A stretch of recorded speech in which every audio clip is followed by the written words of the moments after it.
बहुत बाइबल का ज्ञान इंसान को नहीं बदलता।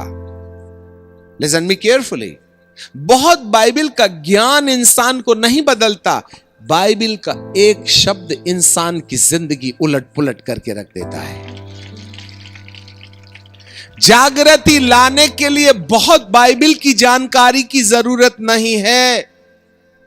फिर से सुन लीजिएगा, जागृति लाने के लिए बाइबल के बहुत जानकारी की जरूरत नहीं है, परंतु जागृति लाने के लिए या जागृति को अनुभव लाने के लिए, अनुभव में लाने के लिए बाइबल के ज्ञान से कहीं हटकर एक ऐसे मासूम दिल की जरूरत है जिसको भले ही बाइबल के पन्ने नहीं मालूम है, यदि वह बाइबल के परमेश्वर के साथ पारदर्शी है तो परमेश्वर उसको संपूर्ण बाइबल का रहस्य खोलने वाला मुंह बना के खड़ा कर देगा। यही है मेरे पास आना। यदि तुम मेरे पास आओगे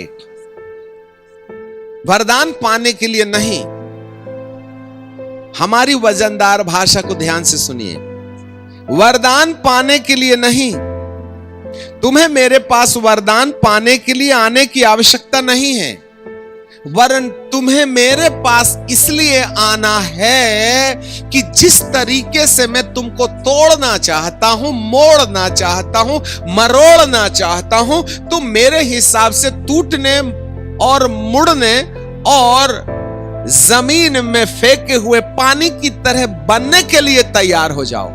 मुझे तुम्हारे हेड नॉलेज की जरूरत नहीं है। मैं नहीं चाहता कि तुम्हारे पास बड़ी बड़ी डिग्री हो, ETH, BTH, CTH, MTH, PhD, इन सब बातों से मुझे कोई रुचि नहीं है। मुझे ऐसे व्यक्ति और ऐसी भावना से रुचि है जो मैं जो बोल दूं ना उसमें वो प्रश्न खड़ा ना करे, तुरंत मानने को तैयार हो जाए। हे प्रभु कहते हैं बैठ जा। प्रभु से हम पूछते क्यों बैठो, यहां नहीं बैठा, कल बैठा तो? प्रभु कहते इस कमबख्त को निकालो मेरे सामने से, माथा खाता है मेरा। हेलो, अपन कई बार प्रभु को सलाह देते हैं, प्रभु ऐसा करना, जैसे उसको आइडिया नहीं है। 11वीं क्लास पास है ना, तुमने AA में कर लिया। कान खोल के सुनना, एक को भी घुसने नहीं दूंगा अंदर, सबका बना दूंगा कब्रिस्तान रेगिस्तान में, क्योंकि तुमने मुझे विवश किया है। 40 साल भोगते रहे आग को, 40 साल भोगते रहे एसी टेम्परेचर, 40 साल उनके जूते नहीं फटे, 40 साल उनके बदन से कपड़े नहीं निकले फटे, उनके पैर नहीं सूझे। मुर्गी 4-4 साल अंडे देती रही, कभी कुड़क नहीं हुई, याद रखना। बीमार नहीं थे वो लोग, उनको धूप नहीं लगती थी, पसीना निकलना बंद हो गया, पता नहीं कैसा क्या हो गया था। तो परमेश्वर कहते हैं मैं तुम्हारे साथ हूं, पर एक बात याद रखना, तुम्हारे साथ रहने के बाद भी तुम मेरे साथ नहीं चले बोल के मैं तो तुमको जहां ले जा रहा हूं वहां घुसने नहीं दूंगा। ऐसा हो सकता है मेरा प्रभु मेरी प्रार्थना के द्वारा मेरे लिए चमत्कार करे और मेरे द्वारा किसी दूसरे के लिए चमत्कार करे, इससे मेरे प्रभु को ज्यादा फायदा नहीं है, यह उसकी मजबूरी है। मजबूरी याद रखिएगा। वह आपकी प्रार्थना सुनकर आपके द्वारा चंगाई कर रहा है तो यह हमारी महानता का परिचय नहीं है। परमेश्वर को हमारे द्वारा होने वाली घटनाओं से रुचि नहीं है, उसको रुचि है तुम मेरे अनुसार चलते हो या मैं तुम्हारे अनुसार चलता हूं। बात यह है, ऐसा हो सकता है कि हम अपनी मनमर्जी से जीवन जीते हैं, परमेश्वर कहता है कोई बात नहीं, चंगा तो करना पड़ेगा, लिख दिया, फंस गया हूं ना बोल करके, नहीं छोड़ूंगा बोल दिया, मुझे साथ तो देना पड़ेगा तुम्हारा। भले ही नरक पहुंचो तुम, पर उसके दरवाजे तक तो मैं को तुम्हारी मदद करनी ही पड़ेगी। बोल के फंसा हूं मैं, चंगाई दे के भेजूंगा नरक, नहीं बचा पाऊंगा, क्योंकि तुम मेरी नहीं मानते, तुम मुझसे मनवाते हो। मेरे पास आने का मतलब यह नहीं है कि तुम वरदान पालो, मेरे पास आने का मतलब है कि तुम ये सीख जाओ मैं क्या बोल रहा हूं।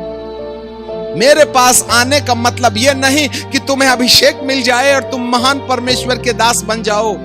मेरे पास आने का मतलब यह है मैं जो बोल रहा हूं तुमको समझ में आता है क्या? तुम क्या मेरी मर्जी के अनुसार चलने को तैयार हो? चंद्र मिस्रियों ने इजरायलियों को भटका दिया और 22 लाख लोगों की कब्रिस्तान रेगिस्तान में बनवा दिया। भाईजान याद रखना, आप क्योंकि वे परमेश्वर की इच्छा के अनुसार नहीं चले, खुदा को अपनी मर्जी के अनुसार चलाते रहे। आज परमेश्वर के वचन पर दावा करने वालों, प्रभु तुम्हें एक चेतावनी दे रहा है। यदि आप वचन के द्वारा परमेश्वर को मजबूर करते रहिए और उसकी मजबूरी का दुरुपयोग करते रहिए और उसके अनुसार नहीं चलिए, तो एक दिन ये बातें हमारे लिए महंगी पड़ेगी। नहीं जी, वचन में लिखा चंगाई, तुम बीड़ी धोंको, मैं तुमको चंगाई देते रहूंगा, मैं दे भी दूंगा बीड़ी पीने वालों को, मैं चोरी करने वालों को छुटकारा दे भी दूंगा, मुझको फर्क नहीं पड़ता है। परंतु बात प्रतिज्ञा के देश में पहुंचने की है, वहां दिक्कत हो सकती है। हालेलुया। अंत के दिनों की जागृति में चिन्ह चमत्कार साइड बिजनेस होगा, परंतु मुख्य विषय यह होगा, जब मैं ऊपर ले जाऊं तो तुम एडजस्ट हो सकते हो कि नहीं। That's why the end time revival is. परिचयात्मक जागृति में चमत्कार होते हैं, परंतु जो जागृति अब अंत के दिनों में आ रही है, वहां चमत्कार होंगे। वो उसका विषय नहीं होगा, वरन होगा कि जब मैं आऊंगा तो तुमको ऊपर जाने का डिसिप्लिन का आइडिया है कि नहीं। Hallelujah. I love science and wonders. मुझे बहुत अच्छा लगता है जब लोग ताली ठोकते हैं, चमत्कार होता है तो प्रभु कहते हैं तुमको भी अच्छा लगता है, मेरे को भी थोड़ा थोड़ा लगता है, परंतु मजा नहीं आता उसमें, क्योंकि तुम मेरी बात नहीं मानते हो। मुझे तुम्हें अपने पास लाने के पीछे एक उद्देश्य है कि तुमने मेरी मानना है। Hallelujah, praise the Lord. बैठ जाओ तो बैठ जाओ, खड़े हो जाओ तो खड़े हो जाओ, चलो तो चलो। क्या तुम इतनी स्वतंत्रता देने तैयार हो मेरे मालिक को? तब प्रभु कहेगा, ये टूटी हुई सुराही का आइडिया तुझे हो गया है, मैं तुझको नई सुराही बना देता हूं और अब इसमें से तेल कभी नहीं गिरेगा, क्योंकि मैंने बहुत नुकसान उठा लिया हूं, अब नहीं उठाऊंगा। Hallelujah, praise the Lord.